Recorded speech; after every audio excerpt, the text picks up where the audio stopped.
টিনের কৌটোর দুধ।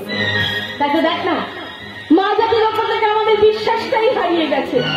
তাই তো কোথাও ধর্ষণ শ্লীলতাহানির ঘটনা ঘটলে সব দোষ ওই মেয়েদের ঘাড়ে চাপিয়ে দিয়ে পুরুষেরা দুহাত তুলে নাচছে। আমাদের ঘরে মেয়েরাই তো নির্লজ্জের মতো নাচে নাচে নাম লিখেছে।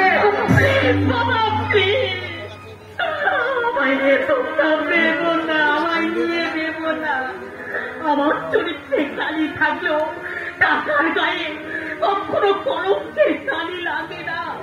ওই টাকা দিয়ে যেদিন সংসারে চোখে জল মুছিয়ে দিতে পারবো, সেদিন হাসি মুখে তোমাদের অগ্নি পরীক্ষার সামনে এসে দাঁড়াবো।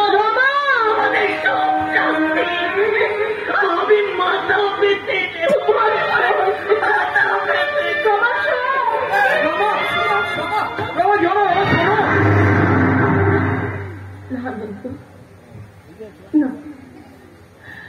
ওকে আটকাস না, ওর পথে ওকে যেতে। আমি জানি না আমার বোন কোনোদিন কোন পাপ কাজ করতে পারে না। ওরে আনন্দ, নারীদের এত বড় অপমান যদি সত্যি হতো তবে পৃথিবীটা ফেটে চলচিল হয়ে যেত। তাই ওর উপর আমি বিশ্বাস রেখেই বলছি, সব সত্যকে আমি খুঁজে বার করবো। বাবা, সত্যের মিথ্যের অঙ্কটা একাকার হয়ে গেছে। এই সংসারটা আজ বিরাট ভগবানের সামনে এসে দাঁড়িয়েছে। তাই আমি ভগবানকে ডেকে বলছি, ভগবান ধ্বংসের আগে তুমি আমাকে তোমার কাছে ডেকে নাও। আর আমি বাঁচতে চাই না।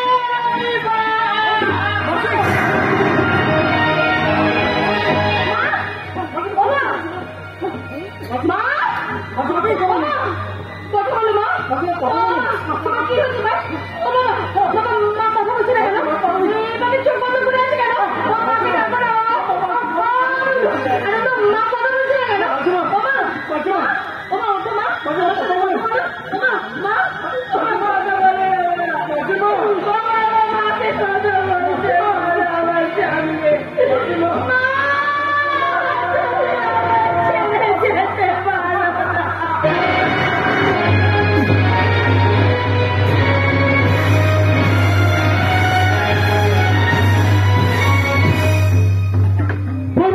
কেউ কোনো কথা বলবে না।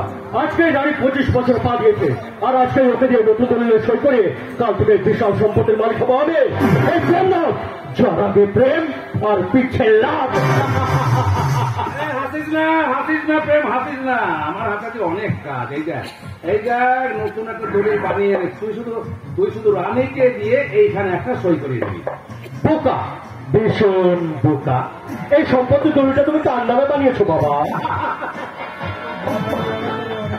তুই কি ভাবছিস পদ্মাবতীকে আমি সম্পত্তির ভাগ দেবো? ওরে না রে না, তোর বাবা তো কাঁচা কাজ করে না। দলিলটা বানিয়েছি আমি আমার নামে। কিন্তু আমিও যে একটা দলিল বানিয়েছি বাবা, আর সেটা যে আমি বানিয়েছি আমার নামে। কেন তোর নামে বানিয়েছিস কেন? আমি মরে গেলে তুই তো এমনিতেই সম্পত্তির মালিক হবি। সেই জন্যই তো এই কাজটাকে আমি একটু এগিয়ে রাখছি। আর তাছাড়া বাবা, এই বয়স তো সম্পত্তি লোক না করে একটু ধমে কমে মন দাও না। কিছু চাই না। 25 বছর ধরে এই দিনটার জন্য আমি অপেক্ষা করে বসে আছি। একটা দিন অন্তত একটা দিনের জন্য আমি সম্পত্তির মালিক না হতে পারলাম যে বড় শান্তি পাবো না। মরার সময় অত শান্তি অশান্তির মধ্যে কোনো তফাৎ থাকে না। এই আমি তোমার ছেলে, আমি বরং তোমার এই দেহটাকে ওই চন্দন কাঠের চিতায় করে তোমার আত্মার শান্তির ব্যবস্থা করে দেবো। আমার ইচ্ছার বিরুদ্ধে এই বাড়িতে কেউ কোনো কাজ করতে পারে না। বলে আসলে আমি তোর বাবা। আর ছেলে হয় বাবাকে ছাড়িয়ে যাওয়াটাই হচ্ছে আমার একমাত্র লক্ষ্য। কি বলতে চাস তুই? হ্যাঁ বাবা, ঠিক এই তুমি যেমন আমার আদর্শ, ঠিক তেমনি তুমি আমার প্রতিপক্ষ। এই বাপ ছেলের লড়াইতে আমাকে জিততেই হবে বাবা। আর ছেলের কাছে হার মারাটাই হবে তোমার সব থেকে বড় গর্বে। তুই কাকে হারাতে চাইছিস? হ্যাঁ, কাকে হারাতে চাইছিস? ভুলে যাস না শয়তানের পাঠশালা আমি হলাম তোর সাক্ষাৎ গুরুদেব।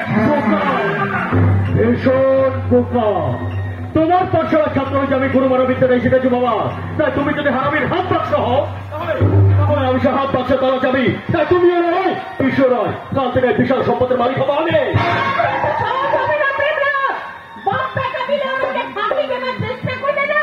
পুলিশের কাছে গিয়ে আমি সব ফাঁস করে দেবো। বোকা, ভূষণ বোকা পুলিশের কাছে গেলে রানীর বাবুকে ফোন করার জন্য তোমাকে জেলে যেতে হবে বিষয়ে।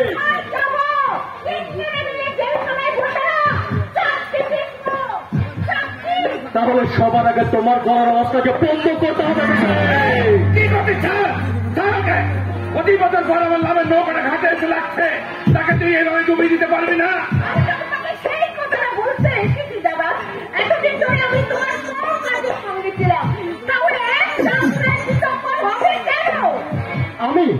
আমি তো একটু অ্যাক্টিং করছিলাম পিসি, তোমার ব্যথা লেগেছে বুঝি, সরি, তুমি আমাকে ক্ষমা করে দাও। আমার সঙ্গে অ্যাক্টিং করতে আসিস না, তাহলে কিন্তু আমি তোকে বড় অ্যাক্টিং শিখিয়ে দেব। ওসব কথা বাদ দিয়ে আমার দলিলটা কিভাবে দেখা হবে? চমৎকার, রানী যে সম্পত্তির অধিকার পেয়েছে অমনি সঙ্গে সঙ্গে তোমরা কাল নবী লঙ্কা পাক শুরু করে দিয়েছো। মা লঙ্কাকে আমি একা স্বর্গে যাবো না পল্লবী, তোর জন্য রেখে যাব, কিন্তু সেই সোনার ভাগ আমি চাইছি না, সেই কথাটা তো কোনোদিন জানতে চাইনি না। কেন জানতে চাইবে? হ্যাঁ, কেন জানতে চাইবে? প্রত্যেকটা ছেলে মেয়েদের বাবা মার কাছ থেকে টাকা পয়সা সম্পত্তি আশা করে না, তোমার কাছ থেকে আমরা একটা পবিত্র পরিচয় চাই, যে পরিচয়টা মাধ্যমের কাছে গর্ব করে বলা যায়। কেন তুই গর্ব করে বলবি যে তুই জমিদার সদানন্দন চৌধুরীর মেয়ে? কি করে বলবো মা? তার নিজের মেয়ে আজ পর্যন্ত যে অধিকার পেল না, বাইরে থেকে এসে আমি সেই অধিকার দাবি করবো কেমন করে? দোকান মতন কথা বলো না বলবি। এত টাকা পয়সা গয়না নিয়ে তুমি রাজপ্রাসাদে বসে রয়েছো, তবে তুমি সুখী হতে পারো না কেন?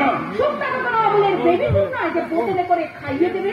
শুনি শুনি টাকা শুনি, যার সাথে পুরি শুনি বলেছে না কত কষ্ট করে ওকে আমি রানীর আসনে বসালাম। একটা ভিখারিনীকে রাজকুমারী সাজিয়ে সিংহাসনে বসালেই সে সুখী হতে পারে না মা। মানুষকে জোর করে গীতা ভাগবত মুখস্থ করানো যায়, কিন্তু তার গোত্র বদলানো যায় না। আমাদের কোনো মাথা ব্যথা নেই।